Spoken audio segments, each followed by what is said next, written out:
Bitbit ang warrant of arrest. Pinasok na pinagsanib na puwersa ng pamahalaan ang 5th to 7th floors ng isang gusali sa Bay Area sa Parañaque City. Ang target ng operasyon, Chinese fugitive na bahagi na nag-ooperate pa rin na illegal na pogo. Kaya nagpatupad na rin ng mission order ang Bureau of Immigration. 146 ang naarestong dayuhan na karamihan ay Chinese. Kasama na ang lalaking may warrant para sa fraud. 307 naman ang mga Pilipino.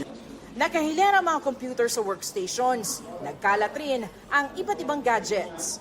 Isa ito doon sa mga work area dito nga sa Sinalakay na Pogo sa Parañaque City. At bukod doon sa hilera mga computer, makikita ninyong sandamakmak yung kanilang mga cellphones. Bukod pa dyan, kahon-kahon pa nga yung kanilang mga SIM cards. Ang lahat ng ito ipoproseso ng mga otoridad oras na makakuha na sila ng kaukulang mga warrant. Bawat floor iba yung ibang scam. Sa 5th floor and 7th floor, stock investment scam to. Pero ang pinagkaiba is dito sa 7th floor, may spamming na nagaganap using a Hong Kong mobile. It's ABC mobile SIM card. And then sa 6th floor, it's an online betting scam. Ang particularly target nila is Indian. Sa 6th floor, Filipino employees. 2 taon na sila nag-ooperate and they never stop. Galing daw sila sa may Asiana, nung medyo uminit daw doon, lumipat sila dito. Minsan na raw na-raid ang pogong ito kaya na-issuehan na ng closure order.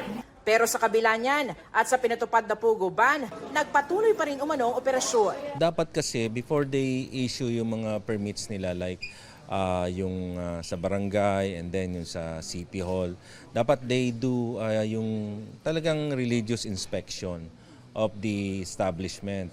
Kailangan check nila kung ang permit nila is entertainment, are they really indulging yung kumpanya nila o yung sa entertainment o baka naman scamming yan kagaya nangyayari rito. Aalamin ang immigration status ng lahat ng dayuhan, lalo't kanselado na ang work visa ng lahat ng pogo workers. Pogo na po ito. So this is an illegal activity. They're undesirable aliens now. Isa sa ilalim rin sa questioning ang mga Pilipino. Kaugnay naman ng ni-raid na Korean pogo sa isang hotel sa Pasay City noong isang araw kasama sa iniimbestigahan ng Pasay LGU. Sa isang pahayag, sinabi ni Pasay City Mayor Emmy Calixto Rubiano na 100% zero tolerance sila sa mga pogo. Hindi raw nila ito pinayagan sa lungsod. Sa business permits na binigay sa 13,000 na establishmento, wala raw ni isang binigay sa mga pogo. Ang ni-raid na pogo kamakailan ay pataguraw ang operasyon at walang anumang business license mula sa LGU. May proactive measures na raw ang lungsod para sugpuin ang mga pogo at kanilang mga illegal na operasyon. Para sa GMA Integrated News, ako si Salima Refra ng inyong saksi.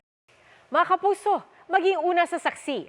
Mag-subscribe sa GMA Integrated News sa YouTube para sa iba't ibang balita.